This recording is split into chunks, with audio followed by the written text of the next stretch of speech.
Olá, meu querido irmão, minha querida irmã. Hoje, sexta-feira, dia 17 de abril de 2020, estamos retomando o nosso estudo sobre as 12 portas de Jerusalém. E eu tenho comigo aberto o texto que se encontra em Neemias, capítulo 3, versículo 15, onde diz o seguinte: E a porta da fonte reparou a Salum, filho de Coazé, maioral do distrito de Mispa. Eu quero começar a nossa lição hoje falando sobre minha visita ao médico. Outro dia eu fui ao médico para uma consulta regular e fui surpreendido por uma pergunta.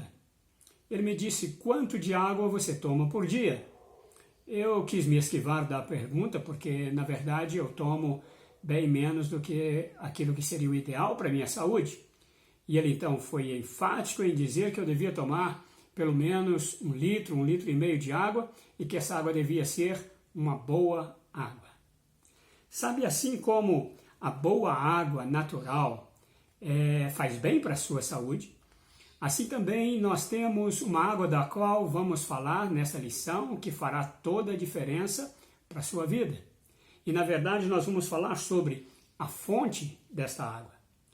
Nós temos falado sobre as portas de Jerusalém. Começamos pela porta do gado ou das ovelhas, falamos sobre a porta do peixe, a porta velha, a porta do vale. Semana passada falamos sobre a porta do monturo e hoje estamos na sexta porta, que é a porta da fonte. Vamos então às lições que podemos tirar dos textos relacionados. Vamos também à aplicação prática que nós devemos fazer e também vamos às tomadas de decisões para que a edificação da porta da fonte seja uma realidade na nossa vida e possamos estar sendo assim edificados. Não dá para conceber a ideia de uma cidade edificada sem que haja para ela uma provisão de água. A água nasce em algum lugar e ao nascedouro dessa água nós chamamos fonte. E a porta da fonte era a passagem para esta provisão de tão grande importância para aquela cidade.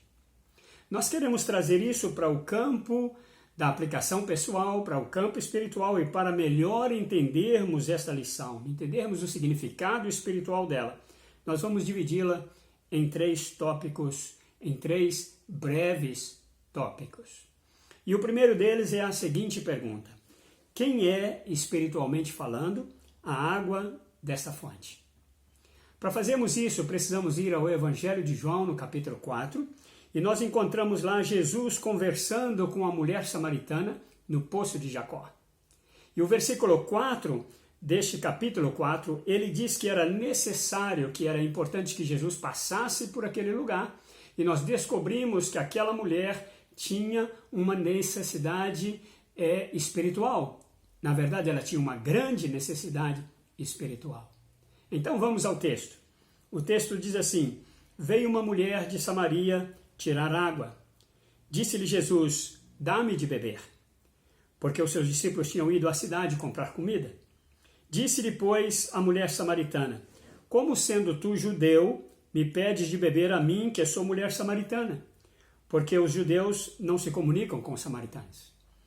Jesus respondeu e disse-lhe: se tu conheceras o dom de Deus e quem é que te diz, dá-me de beber, tu lhe pedirias e ele te daria água viva. Disse-lhe a mulher: Senhor, tu não tens com que atirar e o poço é fundo, onde, pois, tens a água viva? Tu és maior do que o nosso pai Jacó, que nos deu o poço, bebendo ele próprio dele e os seus filhos e o seu gado? Jesus respondeu e disse: qualquer que beber desta água tornará a ter sede, mas aquele que beber da água que eu lhe der, nunca terá sede, porque a água que eu lhe der se fará nele uma fonte de água que salte para a vida eterna. Nós vamos voltar a esse texto daqui a pouco, mas eu quero conferi-lo com outro texto que está um pouco adiante, no capítulo 7 de João, versículos 37 e 38. E esse texto diz o seguinte: no último dia, o grande dia da festa, Jesus pôs-se em pé e clamou dizendo: se alguém tem sede, venha a mim e beba. Quem crê em mim, como diz a Escritura, rios de água viva correrão do seu interior. Algumas expressões aqui foram usadas por Jesus. Foram usadas com a mulher samaritana e também no capítulo 7. As que foram usadas com a mulher samaritana são: aquele que beber da água que eu lhe der, ou seja, não de uma outra água, mas da água que Jesus der. Porque a água que eu lhe der se fará nele uma fonte de água. Não apenas essa pessoa terá saciado a sua sede, mas terá em si mesma uma fonte de água. E diz que salte para a vida eterna. Não é também uma coisa passageira, não é uma coisa para esse dia, mas uma satisfação eterna. E ainda nas expressões com relação ao capítulo 7, diz: se alguém tem sede, venha a mim e beba. E ainda diz: quem crê em mim, como diz a Escritura, rios de água viva correrão do seu interior. Bom, o que nós podemos ver nesses textos que foram lidos é que Jesus é a água, Jesus é esta fonte e Jesus é uma provisão eterna.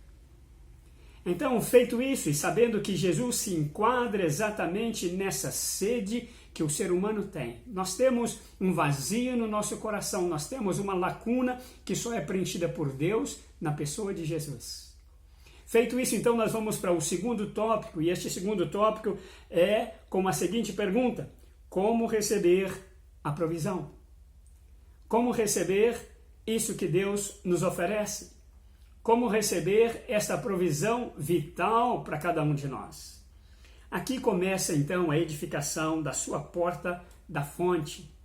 Aqui está a oportunidade de você abrir a porta de acesso para Jesus entrar na sua vida, para que você tenha também acesso a Ele. E então nós precisamos responder como, e os textos que nós lemos nos respondem. Em primeiro lugar, tendo sede de Jesus. Jesus disse: se alguém tem sede. Também indo a Jesus, tendo a iniciativa.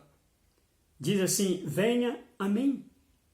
Se alguém tem sede, venha a mim e agora experimente. Ou seja, sair da esfera de ouvir apenas falar sobre Jesus e experimentar a vida nele. Isso significa o que também está escrito na palavra que diz: venha a mim e beba, experimente. Quando nós lemos o texto, nós cremos que Jesus, ele nos deu tudo o que nós necessitamos para saber como aplicar este ensinamento.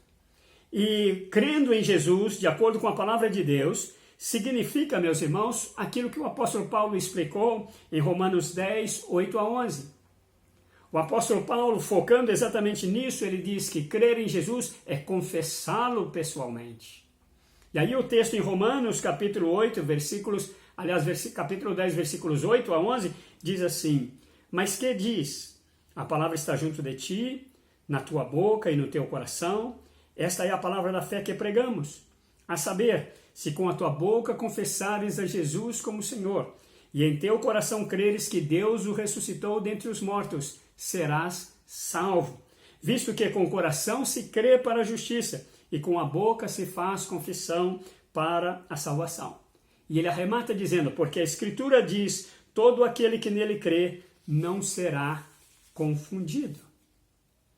Então nós vimos até aqui a necessidade espiritual ilustrada pela necessidade da água.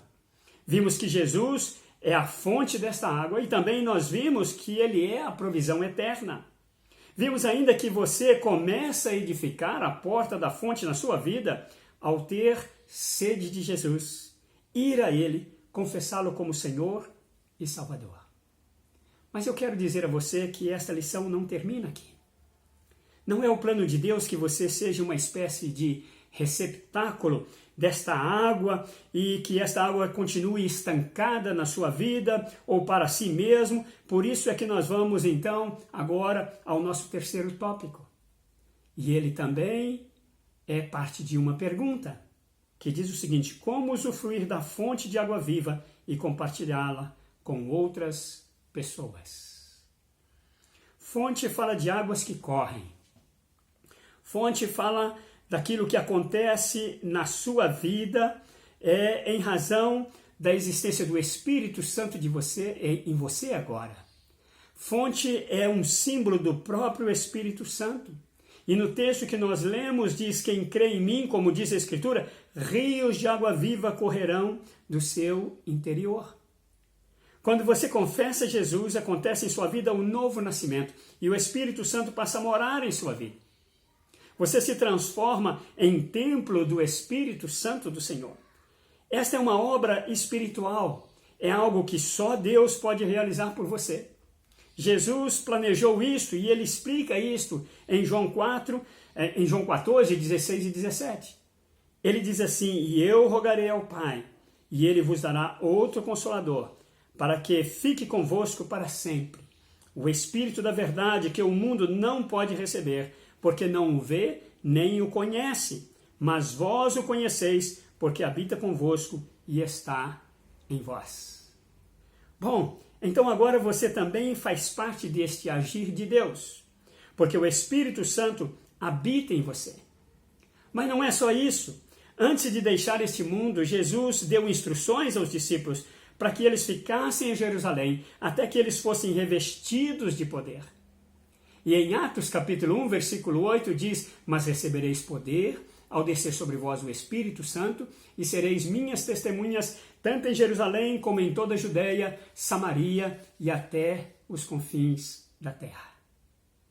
E o apóstolo Paulo, sabedor da necessidade de se estar cheio do Espírito Santo, escrevendo à igreja em Éfeso, ele diz o seguinte: não vos embriagueis com vinho no qual há dissolução, mas enchei-vos do Espírito Santo. Esta é uma atitude que deve ser constante. Enchei-vos dá essa ideia de um gerúndio, ou seja, enchendo-se sempre. E agora nós podemos fazer a seguinte aplicação: você começa a edificar a porta da fonte na sua vida, recebendo Jesus em sua vida. E a pergunta é: você já fez isso? Você já recebeu Jesus como Senhor e Salvador da sua vida? Você já abriu a sua porta da fonte para a entrada, para que você tenha acesso a esta fonte maravilhosa que é Jesus? Logo nós vemos que quando Jesus vem morar em sua vida através do Espírito Santo, você ganha um Consolador. A Bíblia o chama no Novo Testamento, no grego de Paráclito, aquele que está do seu lado. Ou seja, o próprio Deus presente em sua vida, impulsionando você de forma plena, para que você viva de forma plena, de acordo com o plano que ele tem para a sua vida. Logo nós vimos que Jesus orientou e deixou a provisão de poder aos discípulos, e não somente para que eles vivessem, mas para que também compartilhassem a vida de Jesus com outras pessoas. Diz o texto: recebereis poder e sereis minhas testemunhas. Na verdade, quem tem Jesus no coração, quem tem o Espírito Santo em si, esta água que flui da sua vida, não consegue ficar calado, não consegue ficar sem compartilhar isso com outras pessoas. Dessa maravilha que é você ter essa fonte de água viva. Bom, a primeira parte do que nós estudamos é a obra de salvação em sua vida, e ela só pode ser feita por Deus. Mas ninguém pode fazer isso. Mas a segunda parte, ela depende da sua participação, ela depende da sua vontade, ela depende da sua abertura. E é por isso que Jesus diz: ficai em Jerusalém. Ele deu orientações e os discípulos deviam ficar em Jerusalém. Quando Jesus foi assunto ao céu, cerca de 500 pessoas o viram subir. Mas no dia de Pentecostes, apenas 120 estavam lá. Algumas pessoas resolveram atender à orientação de Jesus. Também é por isso que Paulo fala: enchei-vos do Espírito, porque esta é a sua parte, porque esta é a oportunidade de você fazer a melhor escolha. Esta é a oportunidade de você edificar a sua porta da fonte, ter aberto essa porta de acesso a Deus através do Espírito Santo, através da comunhão com o Espírito Santo do Senhor. Se você voltar ao texto de capítulo 4 de João, você vai ver que aquela mulher recebeu Jesus. E diz a Bíblia que imediatamente ela deixou o cântaro lá no chão e foi para chamar as pessoas daquela cidade e disse àquelas pessoas: eu achei o Mestre, é esse que é o Messias. Então o plano de Deus é que você vá além e você tenha uma decisão de buscar esta fonte em Deus e de compartilhá-la com outras pessoas. Há um texto no Antigo Testamento, no livro de Jeremias, no capítulo 2, versículo 13, que Deus diz o seguinte: porque o meu povo fez duas maldades. A mim me deixaram um manancial de águas vivas e cavaram cisternas rotas que não retêm as águas. Bom, eu quero concluir dizendo para você que, especialmente nestes dias que nós estamos vivendo, precisamos nos questionar, precisamos nos perguntar: queremos um manancial de águas vivas oferecido por Deus, ou vamos ficar com umas cisternas que não retêm, que não têm esta fonte, esta água que jorra? Uma segunda pergunta: vamos caminhar lado a lado com o Espírito Santo, com este Consolador, com o Paráclito de Deus, ou vamos ignorá-lo e então andar no nosso próprio caminhar?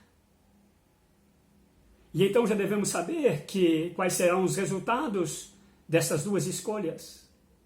Pelo texto sabemos que você pode viver uma vida plena, uma vida que jorre de você. Você não apenas terá condição, você não apenas terá vida, mas essa vida vai também se estender a outras pessoas, porque você vai compartilhar com elas.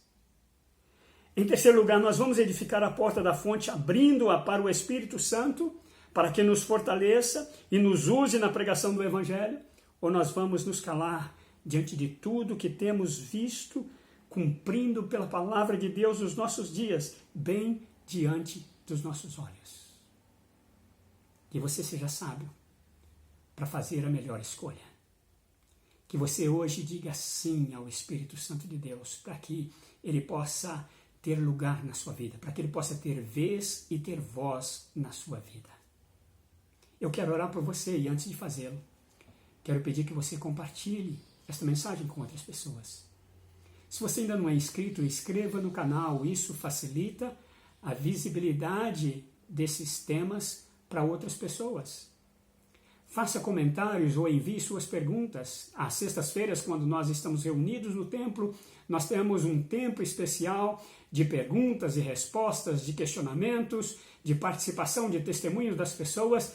Quem sabe você gostaria de fazer isso através deste canal. Por favor, fique à vontade. Coloque o seu joinha ou o seu sinal de negativo, de acordo com o que você tiver percebido, aprendido nessa lição, porque isso também nos ajuda a melhorarmos, para poder servir melhor a você e ao reino do Senhor. Vamos orar. Pai, te louvamos pela tua graça, por esta oportunidade que temos de estudar a tua palavra. Queremos, Senhor, que a nossa porta, Senhor, da fonte esteja edificada, para darmos lugar, para sairmos, para entrarmos, Senhor, para mergulharmos, ó Deus, na experiência do Teu Espírito a cada dia, seguindo as direções, seguindo, ó Pai, os ensinamentos da Tua Palavra, seguindo a voz do Teu Espírito. Obrigado, Senhor, por essa pessoa que me assiste. Eu peço ao Senhor que o Senhor abençoe de forma especial. E se ela ainda não tiver feito esta primeira decisão, Senhor, de receber, de abrir a porta para que Jesus entre em sua vida, que ela seja sábia para poder fazer isso agora mesmo. Eu abençoo segundo a tua palavra e cada um que nos assiste nesta hora, em o nome de Jesus. Amém.